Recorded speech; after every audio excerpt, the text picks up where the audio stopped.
HSS Normandy materialized at the edge of the Kuiper Belt, a solitary sentinel against the impending storm. Commander Cole Morgan stood on the bridge, his weathered hands gripping the command console. Beside him, Tactical Officer Layla Reyes scanned the incoming data, her eyes darting across holographic displays. "Multiple contacts, sir," Reyes reported, her voice steady despite the gravity of the situation. "Sovereignty fleet approaching. Numbers. They're off the charts." Morgan nodded, his jaw set. "Show me."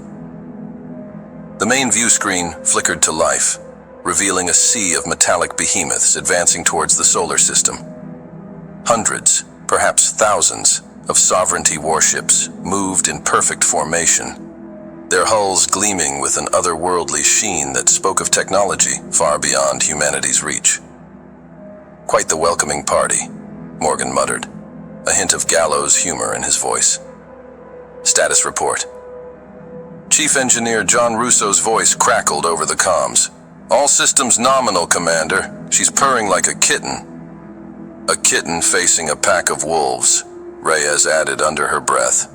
Morgan allowed himself a grim smile. "Let's hope this kitten has claws. Battle stations, everyone. You know the drill." As the crew rushed to their positions, tension crackled through the air like static electricity. The Normandy, humanity's latest and most advanced warship, was about to face its ultimate test. Yet from the outside, it appeared laughably outmatched, a lone vessel against an armada. Aboard the Sovereignty flagship, High Commander Orath Dune observed the solitary human ship with a mixture of curiosity and disdain. His segmented eyes narrowed as he addressed his second-in-command. "Explain to me, Sub-Commander, why the humans send a single vessel to meet our glorious fleet.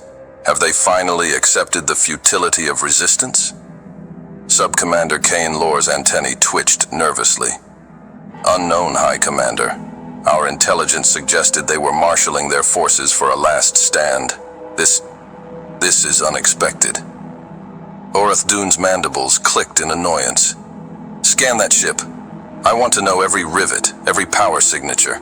The humans are cunning. This reeks of deception." As the Sovereignty's advanced sensors probed the Normandy, the bridge crew of the human vessel remained still, every muscle taut with anticipation.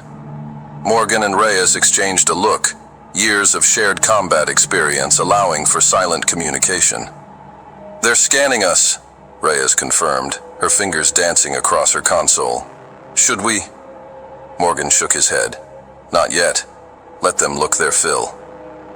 Minutes stretched into an eternity as the two forces faced each other across the void. Finally, Kane Lore turned to his superior.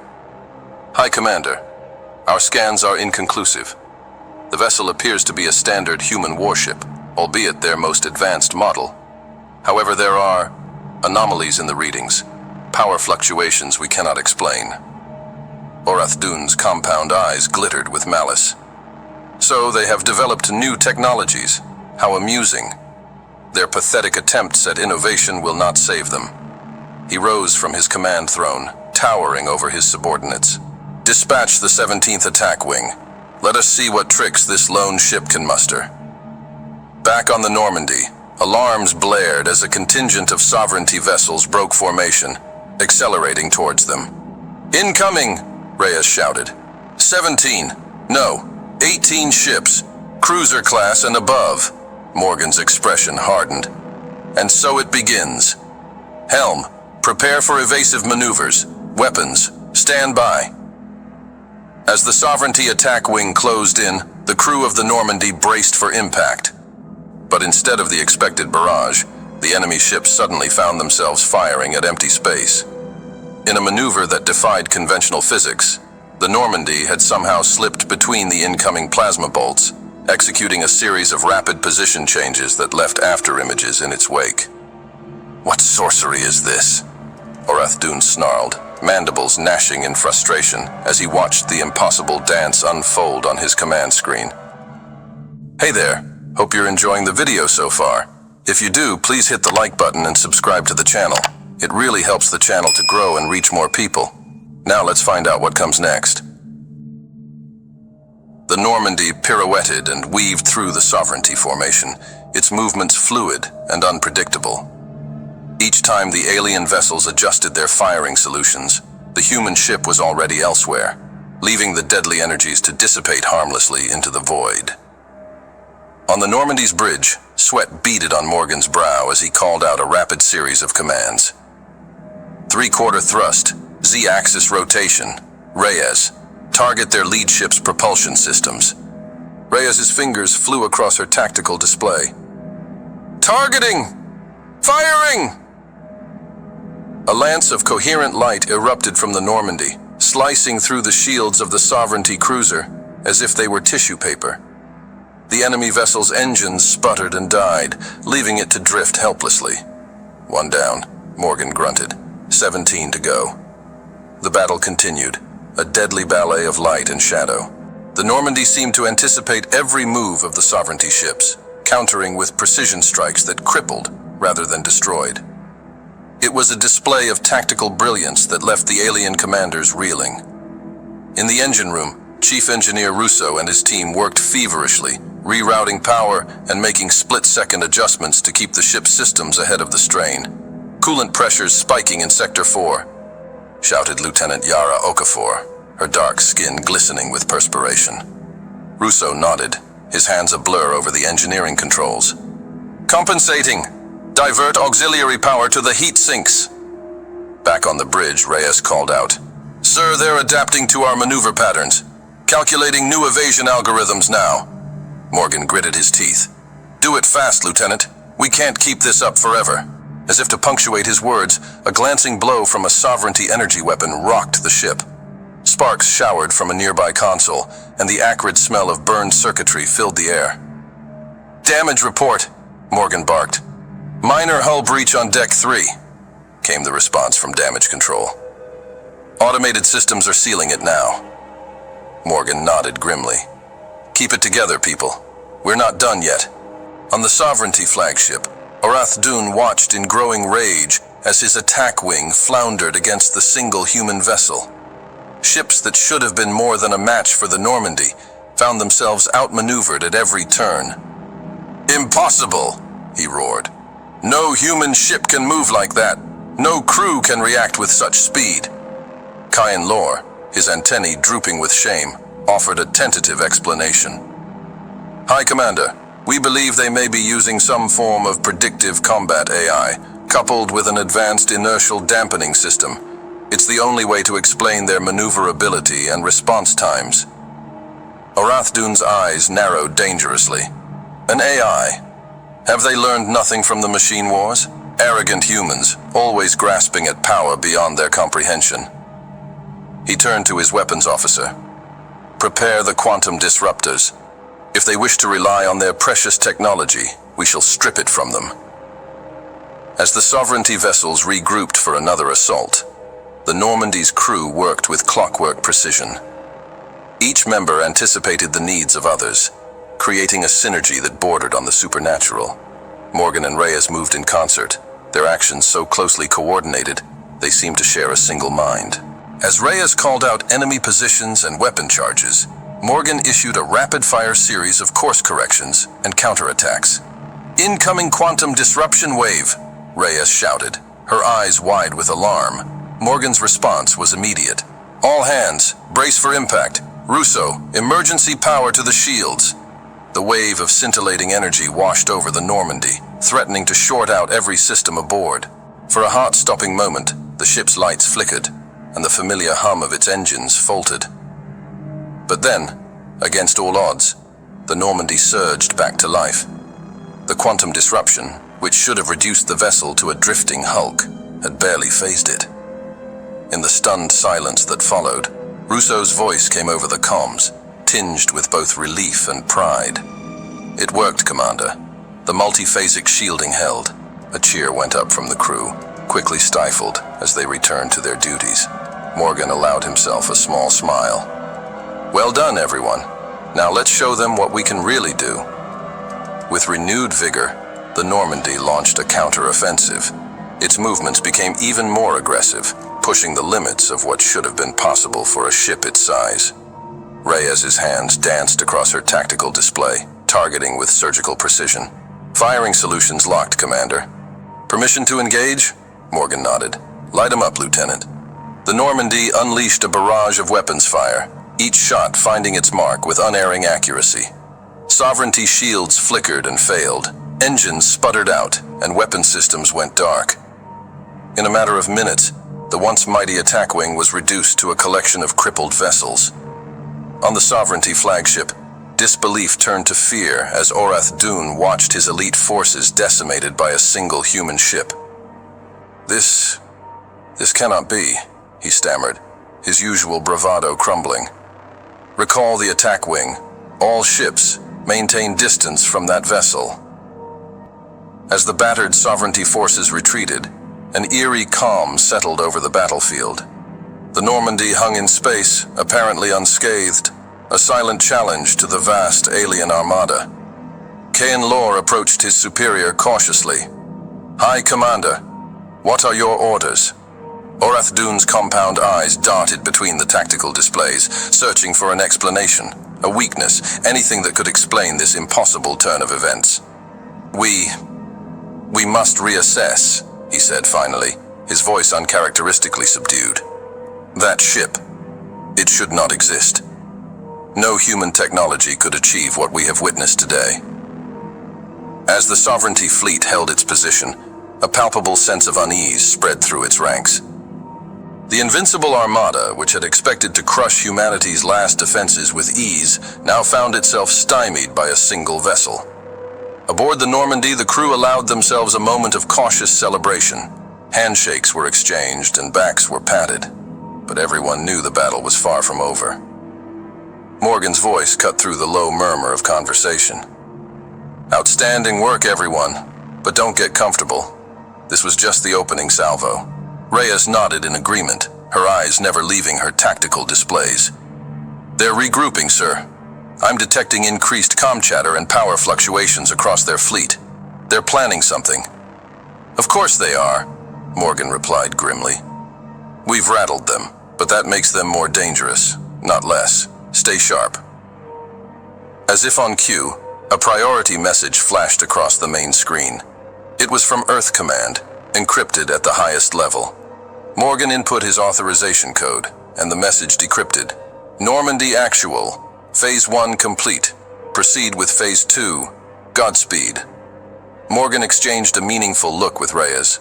The real test was yet to come. All hands, he announced, his voice carrying to every corner of the ship. Prepare for Phase 2. This is what we've trained for. This is why we're here. The fate of Earth, of all humanity, rests on what we do next. I know you won't let us down.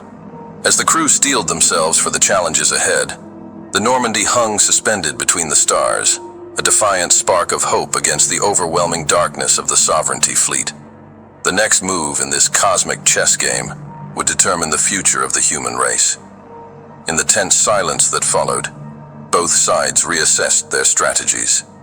The Sovereignty, shaken by the unexpected resistance, began to view the lone human ship with a mixture of fear and fascination.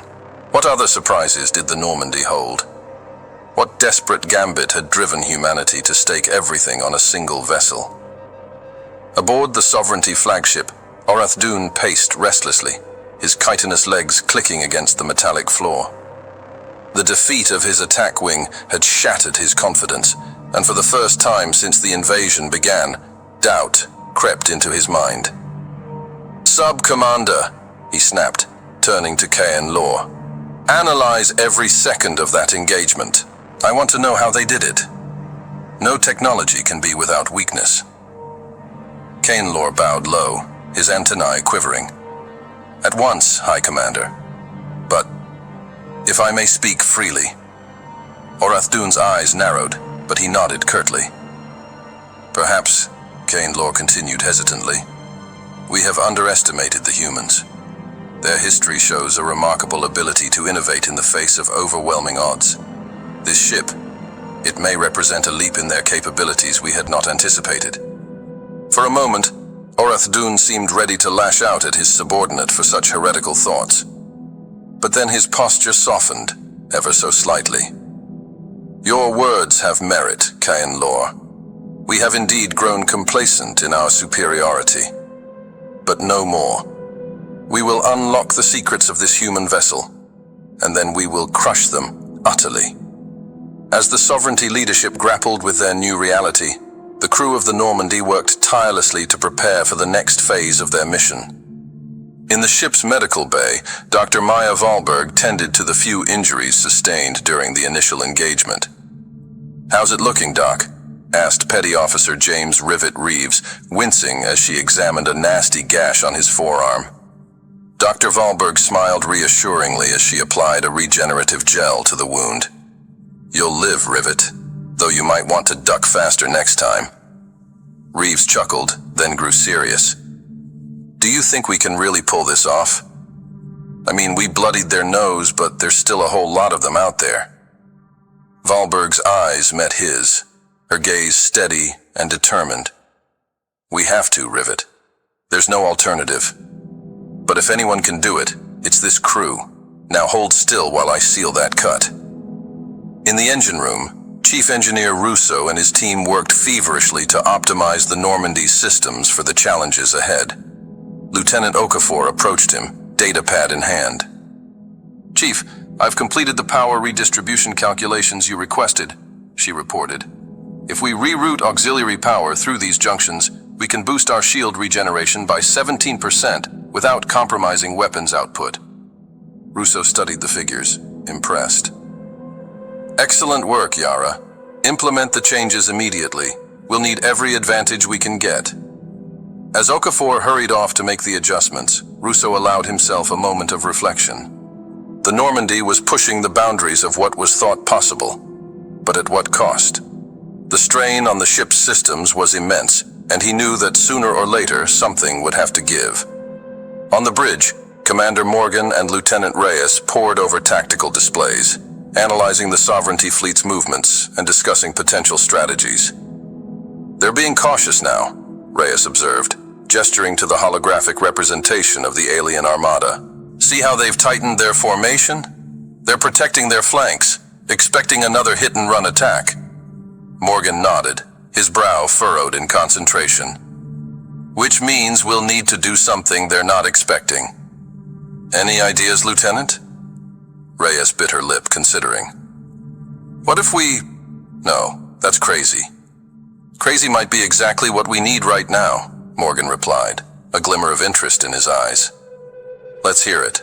As Reyes outlined her audacious plan, a slow smile spread across Morgan's face. It was risky, borderline suicidal even, but it just might work. And more importantly, it was the last thing the Sovereignty would expect. "Make it happen, Lieutenant," he said finally, "and may whatever gods are out there have mercy on our souls." As the Normandy's crew prepared for their next move, tension mounted on both sides of the cosmic standoff. The fate of humanity hung in the balance, with the actions of a single ship and its brave crew poised to tip the scales. The Sovereignty Fleet, vast and menacing, loomed like a storm cloud on the edge of the solar system. But within that tempest, a seed of doubt had been planted. The invaders, once certain of their victory, now faced an enemy that defied their understanding. And in the void between, the Normandy waited, a David facing an army of Goliaths, ready to prove once again that in the face of overwhelming odds, human ingenuity, courage, and determination could achieve the impossible. The stage was set for the next act in this cosmic drama. As both sides steeled themselves for what was to come, one thing was certain. The battle for Earth's future was far from over. Just 6 months ago, the fate of humanity hung by a thread, though few knew how precarious their situation truly was. In a nondescript building in the heart of Geneva, a group of Earth's most brilliant minds and decorated military leaders gathered in secret, their faces etched with worry and determination. General Sebastian Kapoor, a battle-hardened veteran with more scars than hair, leaned over the holographic display dominating the center of the room. His calloused fingers traced the path of the Sovereignty's conquest across the galaxy, a tide of destruction that seemed unstoppable. "Ladies and gentlemen," he began, his voice gravelly from years of barking orders on smoke-filled battlefields. "What you're about to hear doesn't leave this room. The situation is dire." Dr. Amara Rowe, head of Earth's Xenotech Research Division, stepped forward. Her usually immaculate lab coat was wrinkled, dark circles under her eyes betraying countless sleepless nights. "Our deep cover agents have confirmed our worst fears. The sovereignty has set its sights on Earth. We're next on their list of conquest." A murmur of shock rippled through the assembled group. Admiral Saito, commander of Earth's orbital defense grid, spoke up. "How reliable is this intelligence? We can't afford to act on faulty information." Rowe's expression hardened. "Reliable enough that Agent Caleb Smith gave his life to get it to us." She tapped a command into her datapad, and a series of encrypted transmissions appeared on the main display. "These are the last communications we received from our network within sovereignty space." They paint a grim picture. As the intelligence reports scrolled by, the room fell into a stunned silence. The sovereignty's technological superiority was even greater than they had feared. Their fleets moved with a synchronicity that bordered on precognition, their weapons capable of reducing entire planets to ash in a matter of hours. Colonel Haru Fletcher, head of Earth's Special Forces, broke the silence. "We've seen what happened to the Arcturian Confederation, to the Sirius Alliance. How long do we have?" Rowe's voice was barely above a whisper. 3 months. Maybe 4, if we're lucky." The room erupted into a cacophony of voices, fear and anger battling for dominance. General Kapoor slammed his fist on the table, the sharp crack silencing the chaos. "Enough!" he roared. "We didn't come here to panic. We came here to find a way to save our species. Dr. Rowe, what else did our agents discover?" Rowe took a deep breath, centering herself. "It's not all bad news. Our operatives managed to infiltrate several key sovereignty research facilities. We've gleaned insights into their technology, their tactics. It's not much, but it's a start." She pulled up another set of schematics, this time showing the internal workings of a sovereignty warship. Their ships rely heavily on quantum entanglement for communication and targeting. It's what gives them their edge in combat. But every system has its vulnerabilities. We just need to find this one's Achilles heel. As the meeting progressed, plans were formulated and discarded in rapid succession. Traditional military strategies were deemed obsolete against the sovereignty's overwhelming force. It became clear that humanity's survival would depend on innovation, on pushing the boundaries of what was thought possible. Outside the secure facility, life in Geneva continued as normal. Citizens went about their daily routines, blissfully unaware of the existential threat looming just beyond the edges of their solar system. But even in their ignorance, there was an undercurrent of unease. News reports spoke of increased military activity, of unexplained phenomena in the outer reaches of colonized space. In orbit above Earth, the first hints of the coming storm were beginning to show. Surveillance outposts went dark without warning. Communication relays experienced unexplained interruptions.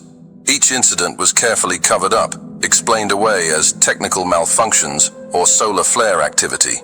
Earth's leaders walked a tightrope, preparing for war while desperately trying to avoid panic. Back in the war room, Admiral Saito was outlining the current state of Earth's defenses. "Our orbital platforms are formidable, but against the kind of firepower the sovereignty can bring to bear, they'd last minutes at best. Our fleet is scattered across a dozen systems, and even if we could recall them all in time, we'd be hopelessly outgunned." Colonel Fletcher interjected, her voice tight with frustration. "What about our ground forces? If we can't stop them in space, we need to be ready to repel a ground invasion." Kapoor shook his head grimly. "The sovereignty doesn't do ground invasions, Colonel. Not anymore. Not since they developed their planet cracker weapons. If they break through our orbital defenses, it's game over." The weight of their situation settled over the room like a shroud.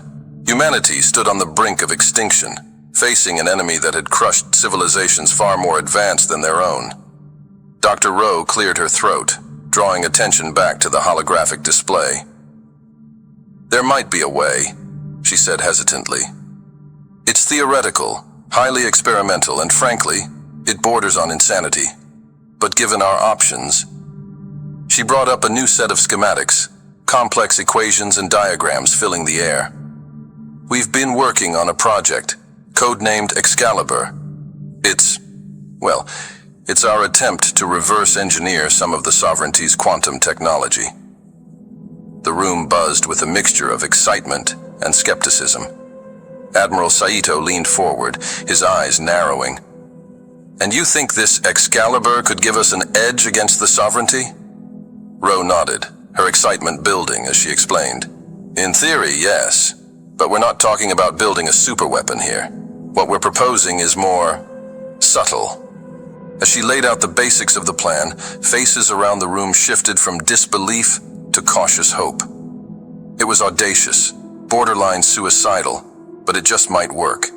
For the first time since the meeting began, a spark of possibility ignited in the room. General Kapoor stood, his expression resolute. Dr. Ro, you have the full resources of Earth's military at your disposal. Whatever you need to make this happen, you'll have it. Admiral Saito, Colonel Fletcher, I want you to begin discreet preparations. We need to be ready to act the moment Excalibur is operational. As the meeting adjourned, the weight of their task settled on each participant's shoulders. They were embarking on a path that would determine the fate of their entire species. Failure meant extinction. Success. Success would rewrite the balance of power in the galaxy. In the weeks that followed, Earth became a hive of clandestine activity. Research facilities worked around the clock, pushing the boundaries of physics and engineering. Military installations hummed with barely contained energy as new protocols were implemented and contingencies planned. But even as humanity raced against time to prepare for the coming storm, the first skirmishes of the war were already being fought in the shadows. On the fringes of the solar system, stealth probes from both sides engaged in a deadly dance of cat and mouse. Earth's deep space listening posts strained to intercept and decode sovereignty communications, each scrap of intelligence potentially vital to their survival. In a hidden facility beneath the Atacama Desert, a team of Earth's most skilled hackers and AI specialists worked tirelessly to penetrate the sovereignty's quantum networks. Their mission was as crucial as it was dangerous: to plant false information, sow confusion, and buy Earth precious time. Maria Lima, lead programmer of the Cyber Warfare Division, hadn't seen daylight in weeks. Her fingers flew across holographic keyboards, lines of code streaming by faster than the human eye could follow. Suddenly, she sat bolt upright, her eyes wide with a mixture of triumph and fear. "I'm in," she whispered, hardly daring to believe it. "Holy shit, I'm actually in their system." Alarms blared as her intrusion was detected, sovereignty countermeasures launching a blistering assault on Earth's digital defenses. For 17 heart-stopping minutes, Lima and her team fought a virtual battle that spanned light years, their actions potentially altering the course of the coming war. When the digital smoke cleared, Earth had won its first victory against the sovereignty. It was small, largely symbolic, but it proved one crucial fact: the invaders were not invincible. They could be deceived, outmaneuvered, beaten. As news of the cyber battle spread through the highest echelons of Earth's leadership, a new sense of purpose ignited. In briefing rooms and command centers across the globe, strategies were refined, contingencies updated. The impossible task of preparing for war against a vastly superior foe began to feel, slightly less impossible. But even as Earth celebrated this small victory, the true cost of their resistance was becoming clear. In the Oort cloud, a sovereignty patrol stumbled upon one of humanity's cloaked observation posts. The ensuing battle was brief, brutal, and entirely one-sided. When the wreckage of Earth's outpost was recovered, the full horror of what they faced became apparent. The sovereignty's weapons had torn through their most advanced shielding like tissue paper. The few recovered bodies showed signs of exotic particle exposure that defied conventional physics. In the war room in Geneva, General Kapoor studied the after-action report, his face a mask of grim determination. "This is what we're up against," he said, addressing the assembled leaders. "Their technology, their weapons, they're beyond anything we've encountered before. Conventional tactics won't cut it. We need to think outside the box, way outside the box." Admiral Saito nodded in agreement. "We need a force that can stand toe-to-toe with the sovereignty. Not in terms of firepower, we'll never match them there, but in terms of innovation, adaptability, sheer human ingenuity." Colonel Fletcher leaned forward, a glint of excitement in her eyes. "I think I know where we can find such a force. But you're not going to like it, sir." As Fletcher outlined her proposal, eyebrows raised around the room. It was unorthodox, to say the least. Assembling a crew not just from the military's elite, but from a cross-section of humanity's best and brightest.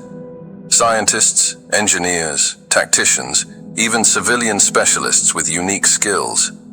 A team that could think on its feet, adapt to the impossible, and pull off the kind of miracles they'd need to survive against the sovereignty.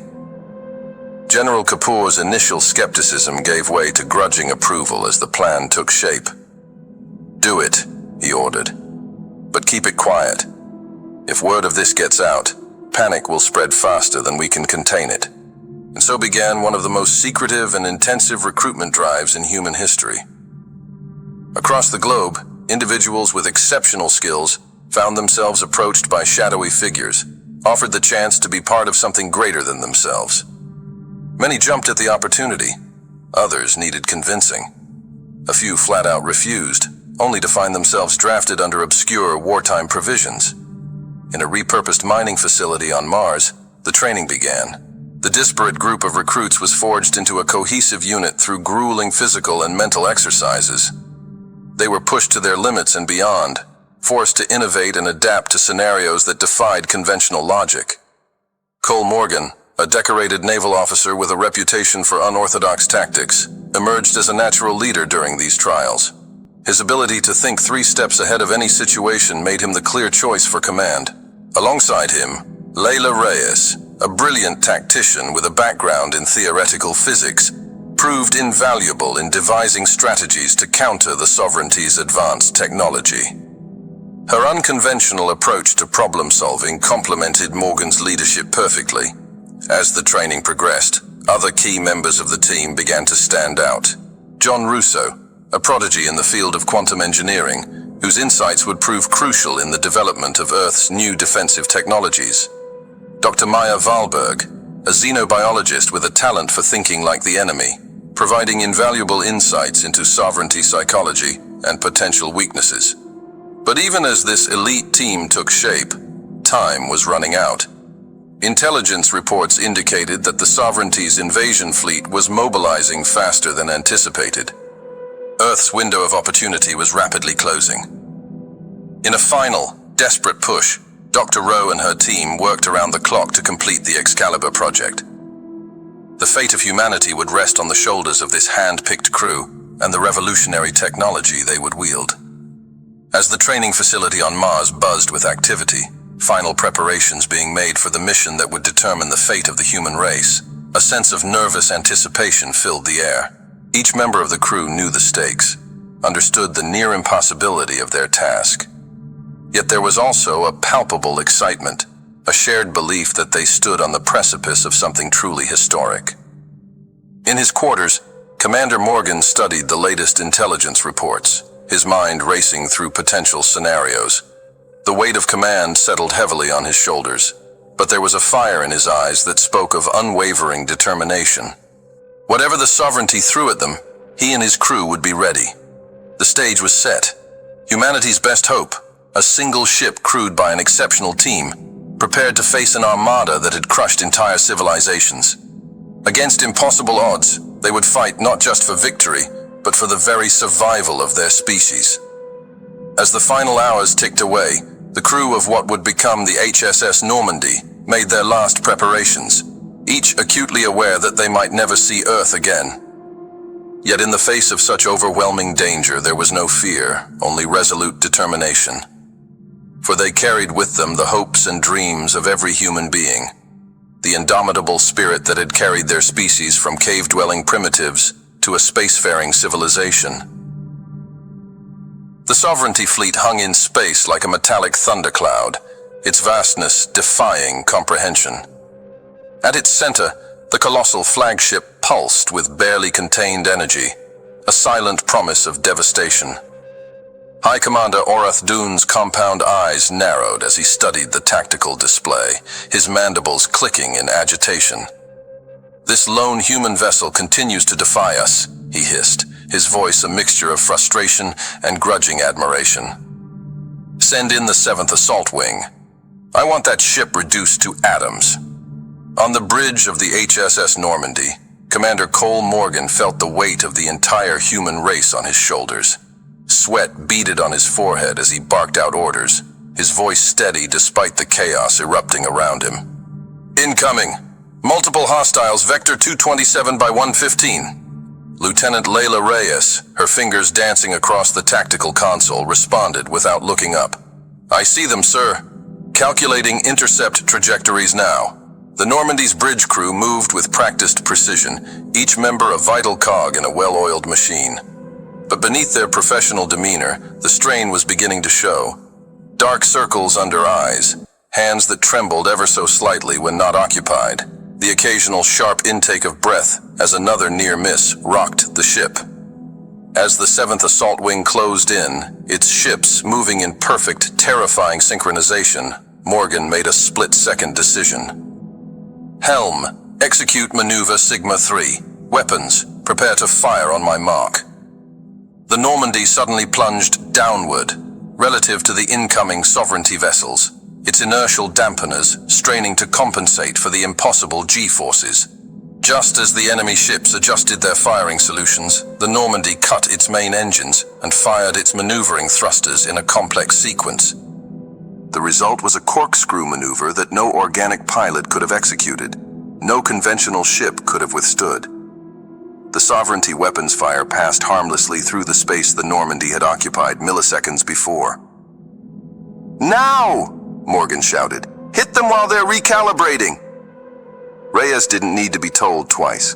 Her fingers flew across the weapons console, targeting systems locking onto the briefly vulnerable Sovereignty ships. The Normandy's main cannon roared to life, spitting lances of coherent energy that sliced through the enemy formation. 3 Sovereignty cruisers erupted in silent explosions, their hulls shattered by the precision strikes. The remaining ships scattered, their perfect formation broken.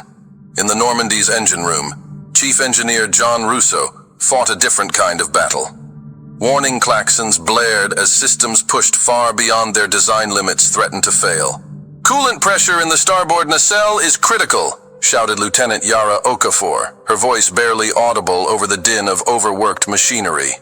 Russo's hands moved in a blur across his console, rerouting power and coolant flow in real time. "Diverting auxiliary power to compensate. Yara, I need you to manually vent the excess heat from Junction 17B. As Okafor raced to comply, Russo allowed himself a grim smile. They were keeping the Normandy together with spit and baling wire, but they were doing it. Every impossible maneuver, every devastating attack, was a testament to human ingenuity and determination. Back on the bridge, Dr. Maya Valberg monitored the crew's vital signs, her medical training warring with her sense of duty. The stress levels she was seeing were far into the red, way beyond what any human should endure, but they had no choice. The fate of their entire species hung in the balance. "Cole," she said quietly, using the commander's first name in a rare breach of protocol. "The crew can't take much more of this. We're pushing them beyond all safe limits." Morgan met her gaze, his eyes filled with a mixture of determination and regret. "I know, Maya, but we have to hold on. Just a little longer." As if to punctuate his words, another volley of Sovereignty weapons fire slammed into the Normandy's shields. The ship bucked violently, sending crew members sprawling across their stations. "Shields at 37% and falling," Reyes called out, her voice tight with tension. "We can't take many more hits like that." Morgan gripped his command chair, his knuckles white. "Helm, execute evasive pattern Delta 9. Weapons target their lead ship's propulsion systems. Let's see if we can't slow them down a bit. As the Normandy danced through the void, avoiding the bulk of the incoming fire through a series of maneuvers that seemed to defy the laws of physics, Reyes lined up her shot. A burst of concentrated energy lashed out, catching the Sovereignty lead ship squarely in its engine array. The massive vessel's acceleration faltered, its sleek form suddenly ungainly as it struggled to compensate. Taking advantage of the momentary confusion, the Normandy slipped past the disrupted formation, buying itself a few precious seconds of respite. In the Sovereignty flagship, High Commander Orath Dune seethed with rage. "Impossible!" he roared, his mandibles clacking furiously. "No single ship should be able to stand against us, let alone inflict damage." His second-in-command, Sub-Commander Kindlaw, approached cautiously. "High Commander, our analysts believe the humans may have developed some form of predictive combat AI. It's the only explanation for their impossible reaction times and maneuvers." Orath Dune's compound eyes narrowed dangerously. "An AI? Have they learned nothing from the machine wars? Arrogant humans, always grasping at power beyond their comprehension." He turned to his weapons officer. "Prepare the quantum disruptors. If they wish to rely on their precious technology, we shall strip it from them." As the Sovereignty fleet regrouped for another assault, the crew of the Normandy worked with clockwork precision. Each member anticipated the needs of others, creating a synergy that bordered on the supernatural. Petty Officer James "Rivet" Reeves, manning the sensor array, called out, "New energy signature detected. They're charging something big." Morgan and Reyes exchanged a look of grim understanding. This was the moment they had trained for, the scenario they had run countless simulations to prepare for. "All hands, brace for impact." Morgan's voice rang out over the ship-wide comm. "Prepare for maneuver Omega." The Normandy's engines flared to life, pushing the ship into a series of tight, corkscrewing maneuvers that no human pilot could have executed. As the Sovereignty quantum disruptors fired, the space around the Normandy lit up with exotic energies, reality itself seeming to warp and twist. For a heart-stopping moment, it seemed as if the Normandy had been caught in the disruptor's field.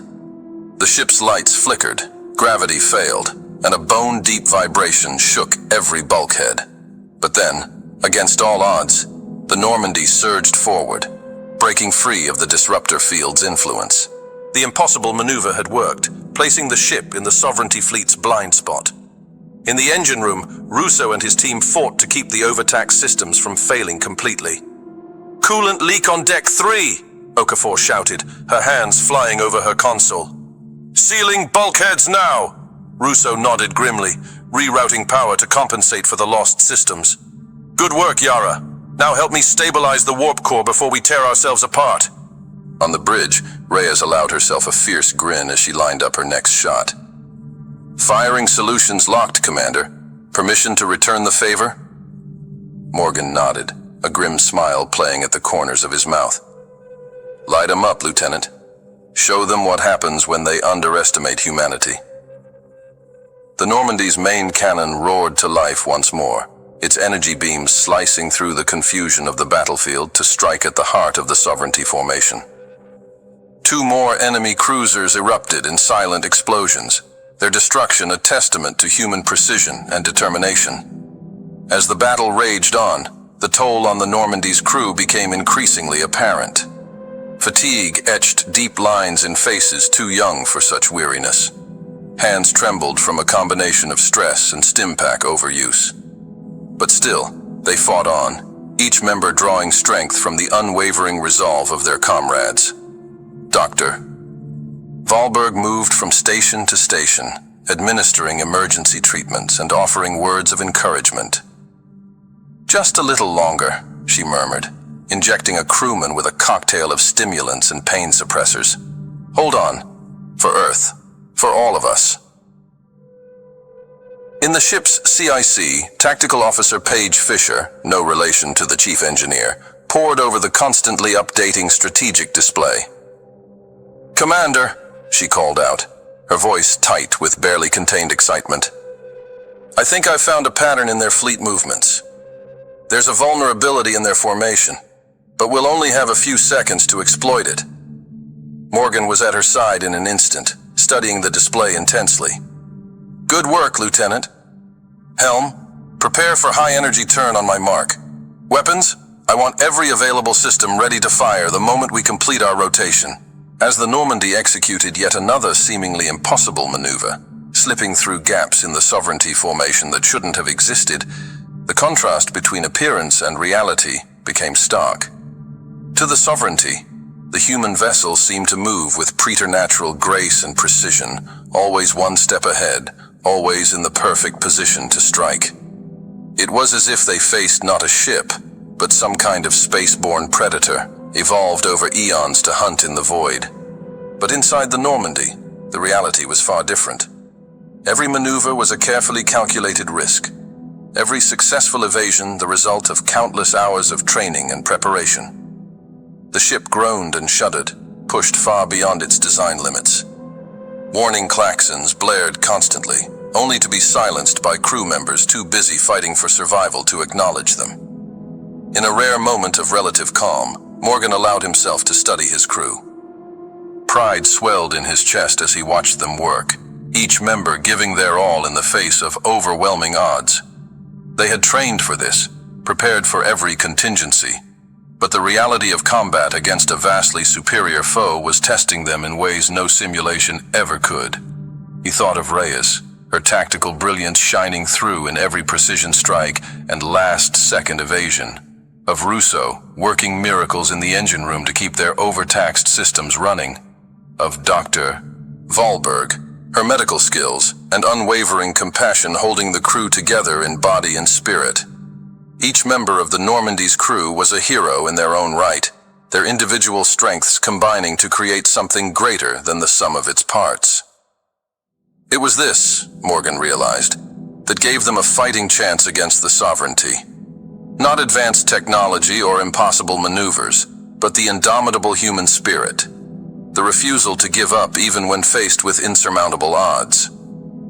As the Normandy continued its deadly dance through the heart of the sovereignty fleet, buying precious time for the rest of humanity's forces to mobilize, Morgan allowed himself a moment of hope.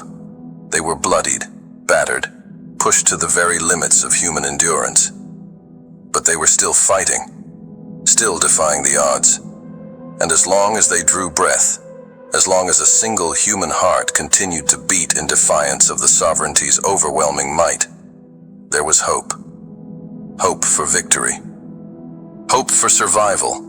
Hope for a future where humanity would take its place among the stars, not as conquerors or slaves, but as equals. With renewed determination, Morgan turned back to the tactical display. "All right, people," he said, his voice carrying to every corner of the bridge.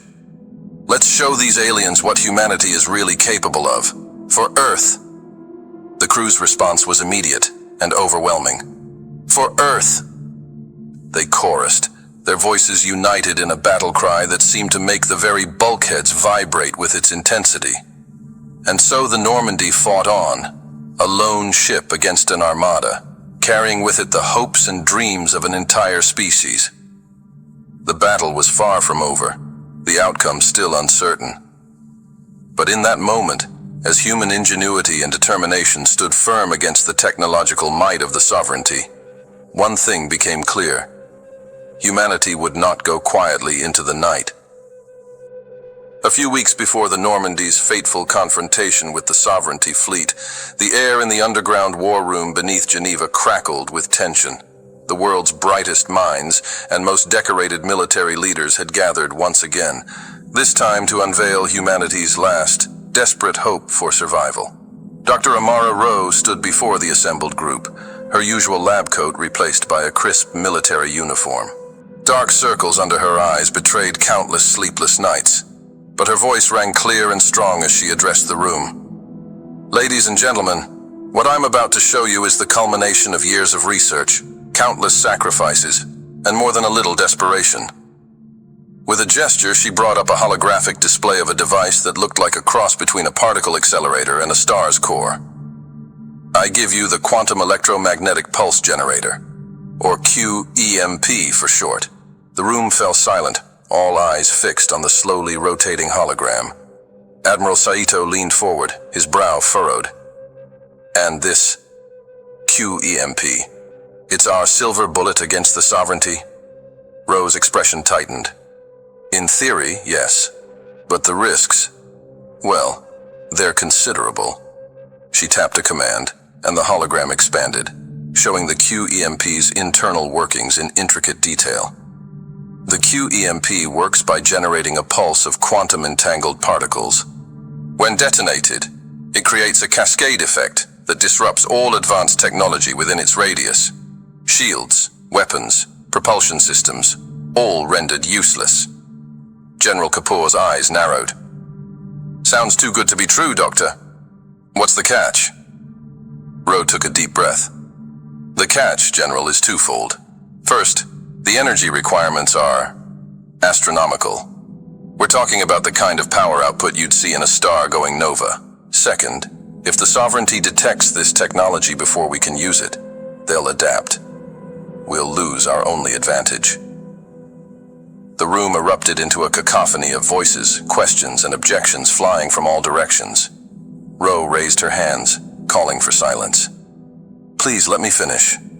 We've found a solution to both problems, but it's not going to be an easy pill to swallow. With another command, the hologram shifted, showing the familiar outline of a starship. As the assembled leaders watched, the QEMP device seemed to merge with the ship's engine core, becoming an integral part of its structure. We've integrated the QEMP into the very heart of our most advanced ship, the HSS Normandy, Ro explained. By linking it directly to the quantum drive, we can mask its energy signature. To the sovereignty's sensors, it'll look like nothing more than an experimental propulsion system. Colonel Fletcher leaned forward, her eyes sharp. And the power requirements. Ro's expression grew grim. That's where it gets complicated.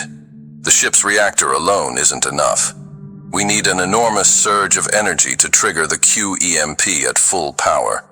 The kind of energy you'd see in a collision.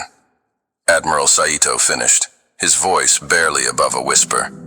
You're talking about a suicide mission. The room fell deathly silent as the implications sank in. Ro nodded slowly. Not just any collision.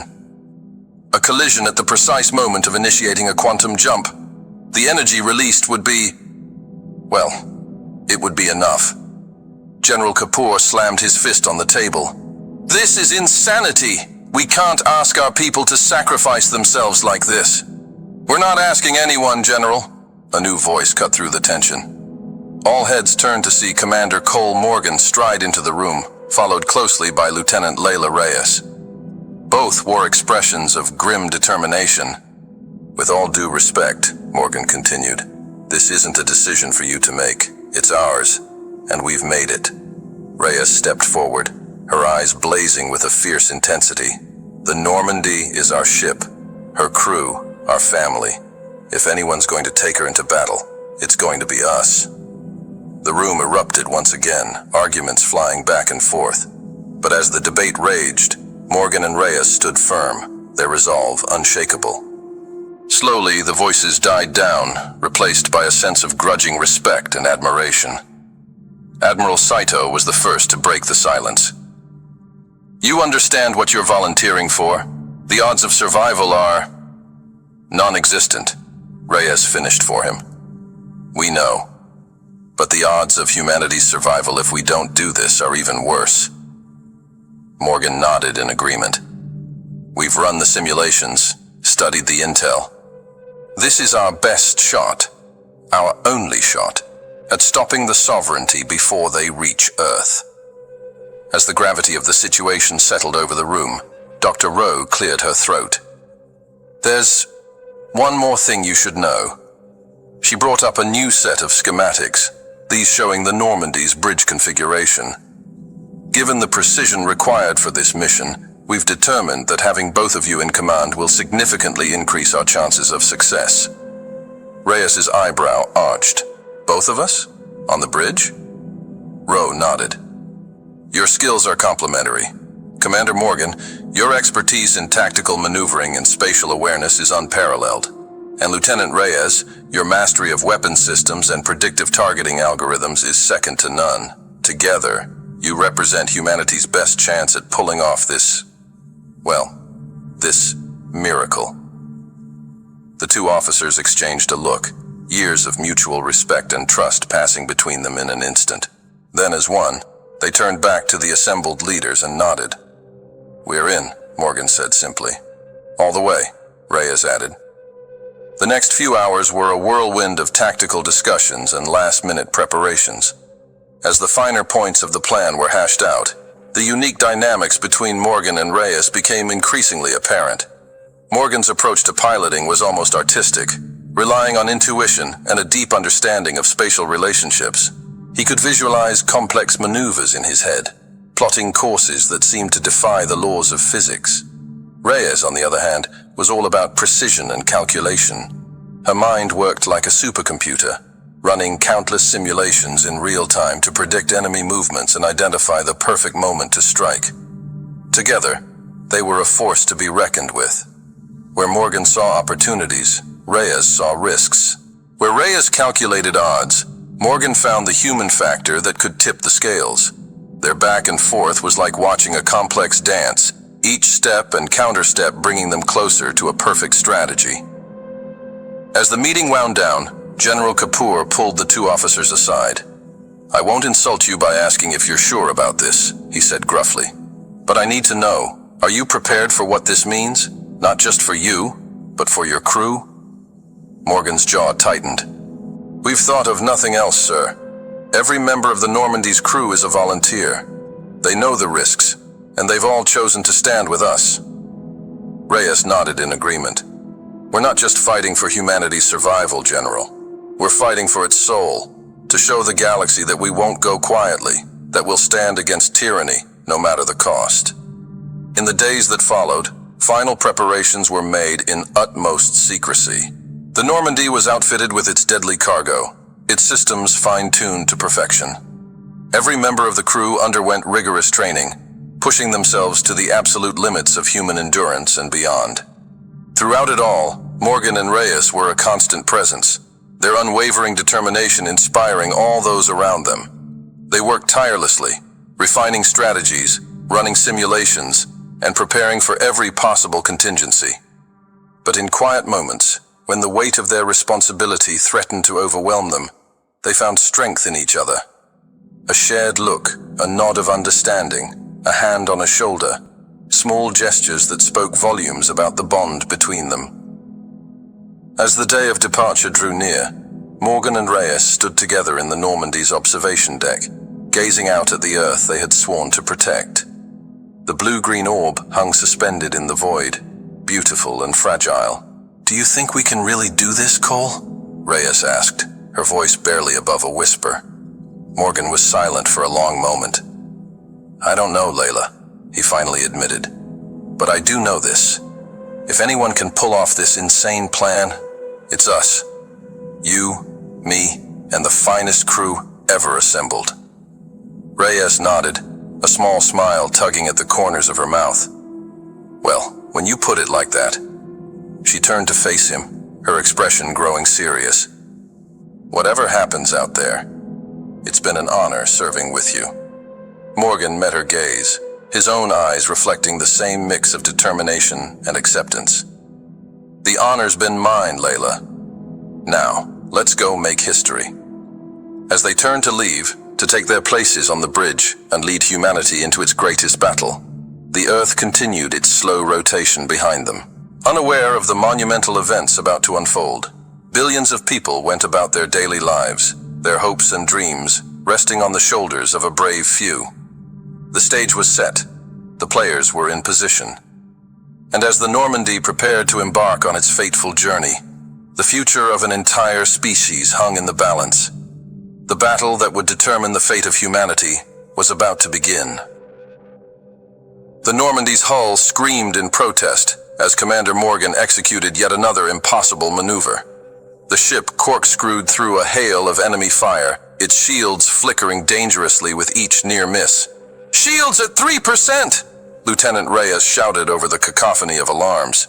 "Hull breaches on decks 3 through 7. We can't take much more of this, Cole." Morgan's jaw clenched as he surveyed the tactical display.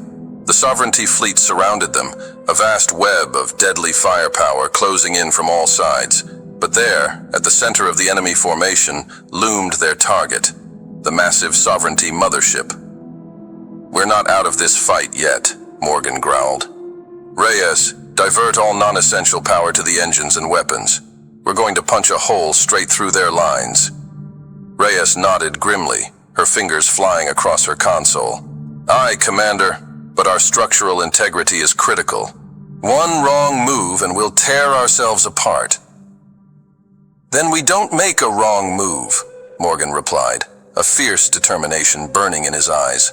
"All hands, brace for extreme maneuvers." The Normandy surged forward, its engines pushed far beyond their design limits. Morgan weaved through the enemy formation with preternatural skill, each movement precisely calculated to avoid the worst of the incoming fire. A Sovereignty cruiser loomed directly ahead, its weapons ports glowing with building energy. Morgan's hands danced across the controls, sending the Normandy into a tight barrel roll. The alien energy beams passed within meters of their hull, close enough that the crew could feel the heat through the ship's compromised shielding. "Return fire," Morgan ordered. "Target their propulsion systems." Reyes didn't need to be told twice. The Normandy's main guns roared to life, spitting lances of coherent energy that sliced through the Sovereignty cruiser's defenses. The alien ship's engines exploded in a silent fireball, sending it spinning out of control. But the victory was short-lived. A barrage of fire from 3 other Sovereignty vessels caught the Normandy as it emerged from its evasive maneuver. The ship bucked violently, alarms screaming as new hull breaches opened across its length. "Hull integrity at 26%. Chief Engineer Russo's voice crackled over the comms, barely audible over the sound of rupturing metal. "Commander, we can't take another hit like that."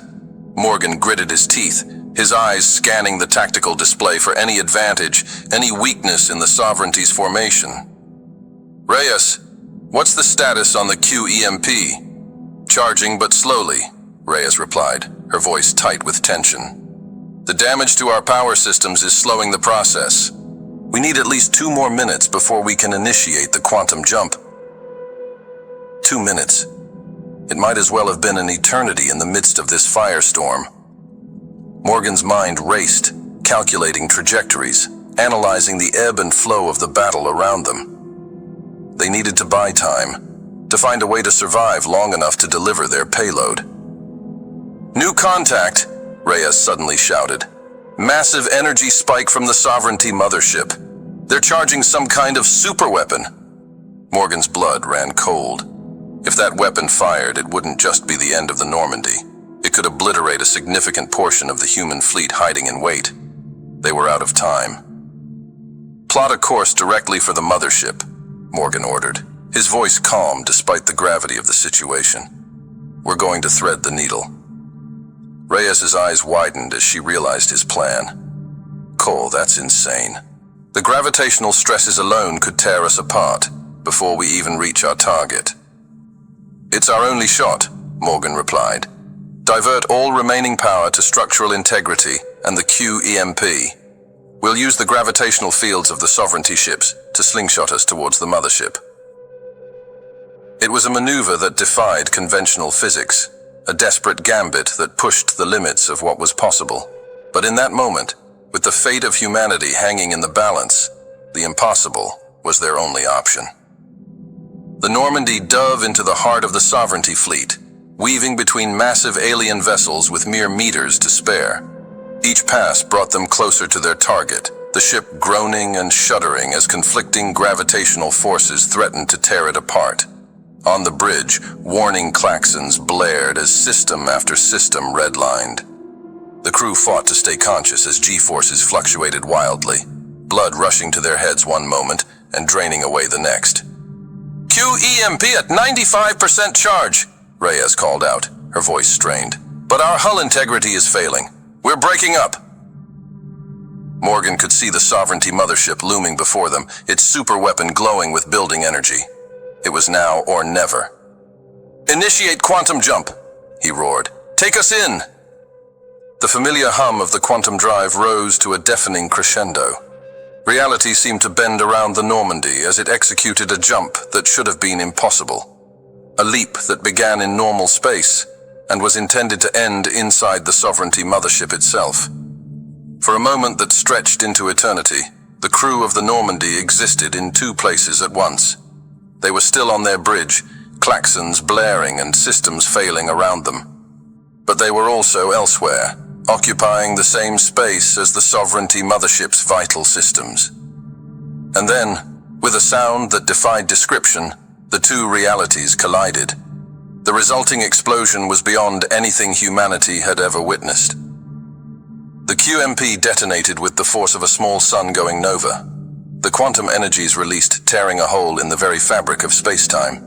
A sphere of blinding energy expanded outward at impossible speed, engulfing the Sovereignty fleet in its entirety. Ship after ship went dark, their advanced systems overloaded and destroyed by the quantum pulse. The space around the Sovereignty mothership became a graveyard of dead vessels, their once fearsome weapons and impenetrable shields rendered useless in an instant. As the light of the explosion faded, a new sight greeted the stunned Sovereignty forces. Emerging from their hiding places behind Jupiter's moons, hundreds of human ships appeared, their weapons primed and ready. Admiral Saito's voice crackled over the fleet-wide comm channel. "All ships, engage the remaining enemy vessels. Today we finish what the Normandy started."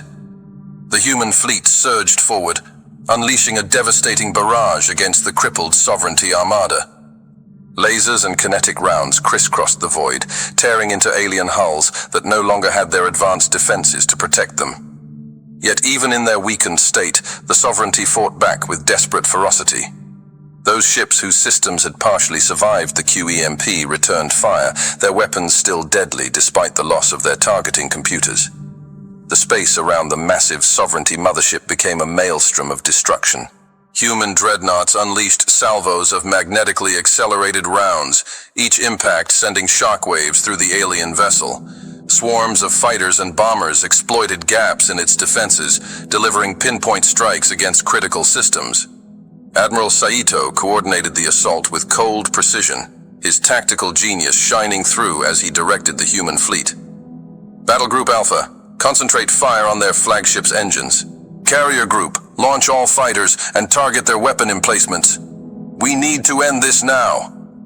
The battle raged on, a titanic struggle between human determination and Sovereignty desperation. Slowly but surely, the tide began to turn. One by one, the remaining alien ships were disabled or destroyed, unable to match the coordinated assault of the human forces. As the last pockets of resistance were mopped up, a stunned silence fell over the human fleet. They had done it. Against all odds, humanity had prevailed. Admiral Saito stood on the bridge of his flagship, surveying the aftermath of the battle. The cost had been staggering. Countless lives lost, ships destroyed, the Normandy and its brave crew sacrificed. But humanity had survived. More than that, they had won their freedom and their future among the stars. "Send word to Earth," Saito said softly, his voice heavy with the weight of their victory. Tell them it's over. We've won." Hey there again. I'm glad you've come so far. Hope you enjoyed the video. Remember to hit the like button and the subscribe button. This is really important to the channel. Really important. And I have one more thing for you. I've chosen another video for you to watch. Just click the card here, or here if you want the whole playlist. See you there.